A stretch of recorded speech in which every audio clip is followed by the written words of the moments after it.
Planned murder కన్నా ఈ incident ఏం తక్కువ కాదు. అంటే 16 చలాన్లు ఉన్న ఒక టైం బాంబు ప్యాసింజర్స్ తో నేషనల్ హైవే మీద పరిగెడుతుంటే 3 రాష్ట్ర ప్రభుత్వాలు నిద్రపోయాయా? అండ్ ఇదే విషయం కర్నూలు రేంజ్ డిఐజీ కూడా కన్ఫర్మ్ చేశారు. విత్ ఇన్ సెకండ్స్ ఎలా అమలు పరుస్తారు? బేసిక్ గా చదువు లేని దద్దమ్మలు, అవినీతి తిమింగళాలు రాజకీయాల్లో ప్రభుత్వాల్లో ఉండటం వల్ల ఇట్లాంటి ఇన్సిడెంట్స్ జరుగుతాయి. లాస్ట్ 2 days గా చాలా డిస్టర్బ్డ్ గా ఉన్న రీజన్ కర్నూలులో జరిగిన బస్ యాక్సిడెంట్. మోర్ ఓవర్ ఈ ఇన్సిడెంట్ ని నేను బస్ యాక్సిడెంట్ అనకుండా హ్యూమన్ మేడ్ డిజాస్టర్ అంటాను. డీటెయిల్స్ లోకి వెళ్తే ఆంధ్రప్రదేశ్ మీదుగా కర్ణాటక నుండి తెలంగాణ వెళ్తున్న బస్సు ఒక బైక్ మీద ఎక్కడం, ఫైర్ స్పార్క్ అవడం, మొబైల్ ఫోన్స్, ఫ్యూయల్ ట్యాంక్ ఇవన్నీ పేలిపోవడం వల్ల డోర్స్ ఓపెన్ అవ్వకపోవడంతో 20 మంది వరకు చనిపోయారు.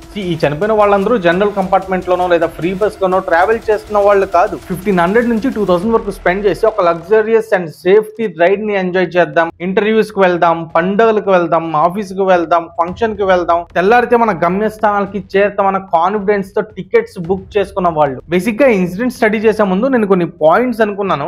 ఇంట్రెస్టింగ్లీ అవి కరెక్ట్ అయ్యాయి. సో ఈ ఇన్సిడెంట్ ని ఎక్స్ప్లోర్ చేసే ముందు యాజ్ ఎ స్టూడెంట్ గా, యాజ్ ఎ ట్రావెలర్ గా, యాజ్ ఎ ప్యాసింజర్ గా నేను పర్సనల్ గా ఎక్స్పీరియన్స్ చేసిన 2 ఎగ్జాంపుల్స్ చెప్తా. సో స్కూలింగ్ టైంలో స్కూల్ బస్ లో ట్రావెల్ చేసేవాళ్ళం. అయితే 6 months స్కూల్ బస్ లో వెళ్తే ఇంకో 6 months ఓన్ ట్రాన్స్పోర్ట్ తో వెళ్లేవాళ్ళం. దానికి రీజన్ ఆ బస్ అన్ని సార్లు రిపేర్ వచ్చేది అండ్ మా డ్రైవర్ మూవ్మెంట్ స్టూడెంట్ డోర్ నుంచి ఉండేది, ఎందుకంటే డ్రైవర్ డోర్ వర్క్ చేసేది కాదు. అండ్ రీసెంట్ గా జరిగిన కర్నూలు ఇన్సిడెంట్ లో కూడా డ్రైవర్ డోర్ 1.5 year గా జామ్ అయిపోయి వర్క్ చేయట్లేదు. అండ్ లెఫ్ట్ సైడ్ చూస్తే ప్యాసింజర్ డోర్ కంప్లీట్ గా కాలిపోవడం వల్ల రెస్క్యూ ఆపరేషన్స్ ఇంపాసిబుల్ అయింది. As per the information driver కూడా డ్రైవర్ సైడ్ డోర్ విండో నుంచే బయటకు వచ్చాడు. అండ్ స్కూలింగ్ గురించి డిస్కస్ చేస్తున్నాం కదా, మా బస్ లో ఒక ఫస్ట్ ఎయిడ్ కిట్ ఉండేది. మీలానే నేను కూడా అదొక జనరల్ ఫస్ట్ ఎయిడ్ కిట్ అనుకునేవాడిని. బట్ ఆ కిట్ లో బస్ మెకానికల్ పార్ట్స్ ఉండేవి, అంటే బస్ రిపేర్ వస్తే రిపేర్ చేసే సామాగ్రి. బేసిక్ గా అదొక private school and private schools కానీ ప్రైవేట్ ట్రావెలర్స్ కానీ ఎంత ఇర్రెస్పాన్సిబుల్ గా సిస్టమ్ ని రన్ చేస్తున్నారు. కర్నూలు ఇన్సిడెంట్ లో పర్సనల్ గా అనుకున్న ఇంకో పాయింట్ ఏంటి, ఆ బైక్ ట్రావెల్ చేయట్లా. బేసికలీ ఆ బైక్ రోడ్ మీద పడి ఉండొచ్చు. సో లోవర్ విజిబిలిటీ వల్ల ఈ బస్సు ఆ బైక్ ని ఎక్కుండొచ్చు అనుకుంటే అదే కరెక్ట్ అయింది. అండ్ ఇదే విషయం కర్నూలు రేంజ్ డిఐజీ కూడా కన్ఫర్మ్ చేశారు. నేషనల్ హైవే మీద ఒక నేషనల్ పర్మిట్ ఉన్న బస్సు 3 states మీద ట్రావెల్ చేస్తుంది. అండ్ ఇప్పటికే ఆ బస్సు మీద 16 చలాన్స్ ఉన్నాయి. 16 చలాన్లు ఉన్న బస్ ని రోడ్ మీద ఎలా అలౌ చేస్తున్నారు? 16 పెండింగ్ చలాన్స్ ఉన్నాయంటే మనకు అర్థమయ్యే విషయం ఏంటి, అదొక ప్రైవేట్ లగ్జూరియస్ బస్ కాదు, అది రోడ్ల మీద నడుస్తున్న ఒక టైం బాంబ్ లాంటిది. అంటే 16 చలాన్లు ఉన్న ఒక టైం బాంబు ప్యాసింజర్స్ తో నేషనల్ హైవే మీద పరిగెడుతుంటే 3 రాష్ట్ర ప్రభుత్వాలు నిద్రపోయాయా?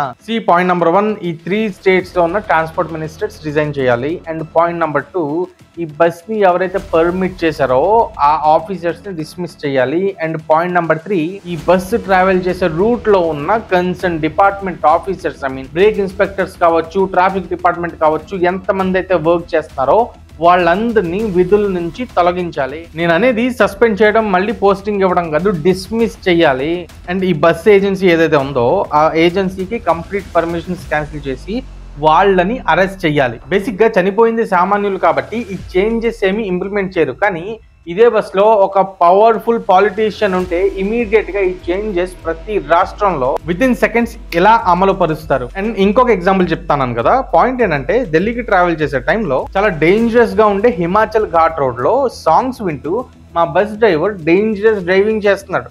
యాజ్ అ రెస్పాన్సిబుల్ సిటిజన్ గా ఈ విషయం మీద ట్వీట్ చేశా. అయితే ఈ ట్వీట్ కి ఒక్కడు స్పందించలేదు. బేసిక్ గా రోజు సేఫ్ గా రీచ్ అయ్యాం కాబట్టి ఓకే, లేకపోతే ఏదైనా ఇన్సిడెంట్ జరుగుంటే అప్పుడు ఈ ట్వీట్ వైరల్ చేసేవాళ్ళు. యాజ్ ఎ ప్యాసింజర్ గా నేను పర్సనల్ గా ఫీల్ అయ్యింది. అండ్ చేంజెస్ తీసుకురావాల్సిన ఆస్పెక్ట్స్ ఏంటి అంటే, రోడ్డు మీద ర్యాండమ్ గా పోలీస్ చెకింగ్ కరెక్ట్ కాదు. ప్రతి పెట్రోల్ బంక్ లో fitness checking, drunk and drive checking, challan checking, at the same time drive చేసే డ్రైవర్ కండిషన్ లో ఉన్నాడా లేదా చెక్ చేయాలి. ఒకవేళ వీటిలో ఏం మిస్ అయినా కూడా ఫ్యూయల్ ఫిల్ చేయకపోతే ఇట్లాంటి వెహికల్స్ రోడ్డు మీదకి రావు అండ్ రోడ్ యాక్సిడెంట్స్ డ్రాస్టిక్ గా తగ్గిపోతాయి. అండ్ ఈ బస్సెస్ లో ఎంట్రీ అండ్ ఎగ్జిట్ చాలా కంజెస్టెడ్ గా, టైట్ గా ప్యాక్డ్ ఉన్నట్టు ఉంటాయి. వీటిని ఇమీడియట్ గా ఫ్రీ స్పేస్, ఫ్రీ మూవ్మెంట్ ఉండేటట్టు రీమోడల్ చేయాలి. అండ్ ప్రతి ప్రైవేట్ అండ్ పబ్లిక్ బస్సెస్ లో డ్రైవర్ కంపార్ట్మెంట్ దగ్గర బస్ ఫిట్నెస్ సర్టిఫికేట్ తో పాటు driver employment details, driver license detail, driver drink చేసి ఉన్నాడా లేదా అన్నది లైవ్ అప్డేట్ తో అక్కడ ఫిజికల్ గా అటాచ్ చేయడంతో పాటు ఒక QR ఫార్మాట్ లో ఆన్లైన్ చెకింగ్ అవైలబిలిటీలోకి తీసుకురావాలి. టికెట్ పర్చేస్ చేసి ట్రావెల్ చేస్తున్నామంటే ఇవి తెలుసుకోవడం యాజ్ ఎ ప్యాసింజర్ గా ప్యాసింజర్ హక్కు. At the same time ticket book చేసేటప్పుడే బస్సు ఫిట్నెస్ గురించి కూడా ఇంకొక క్యూఆర్ టికెట్ లో ఇంక్లూడ్ చేయాలి. మోర్ ఓవర్ మీరు ఎంత లగ్జూరియస్ గా ట్రావెల్ చేయాలనుకున్నా కూడా బస్ ఇన్సైడ్ చాలా ప్యాక్డ్ గా ఉంటుంది. సో 4 rows ప్లేస్ లో 3 rows మాత్రమే ఉండాలి.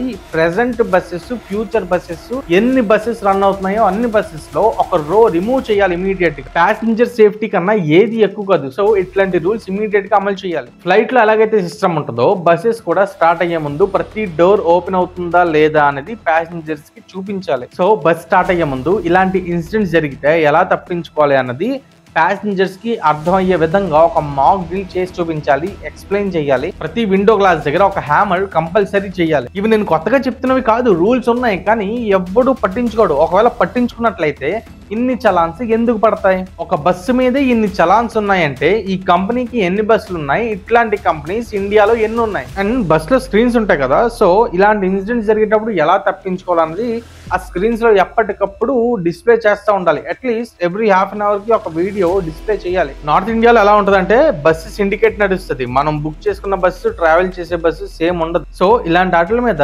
స్ట్రిక్ట్ రూల్స్ అమల్లోకి తీసుకురావాలి. బేసిక్ గా నేను ఏమంటానంటే ఈ హంగామా అంతా ఇంకొక 1 వీక్ మాత్రమే ఉంటది, తర్వాత అన్ని కామన్ అయిపోతాయి. మళ్ళీ సేమ్ రూల్స్ ఫాలో అవ్వని బస్సులు, చలాన్ ఉన్న బస్సులు, టైం బాంబులు రోడ్ల మీద తిరుగుతాయి. మనం కూడా వాటిల్లోనే ట్రావెల్ చేస్తాం. బేసిక్ గా ప్రైవేట్ మాఫియా పెరిగిపోవడానికి గవర్నమెంట్ తప్పిదాలు కూడా చాలా ఉన్నాయి. నేను అది తర్వాత ఎక్స్ప్లెయిన్ చేస్తాను. కానీ ఒకటైతే చాలా క్లారిటీగా చెప్తాను, ఇది ఒక యాక్సిడెంట్ కాదు, ఇది ఒక man made disaster. Planned murder కన్నా ఇన్సిడెంట్ ఏం తక్కువ కాదు.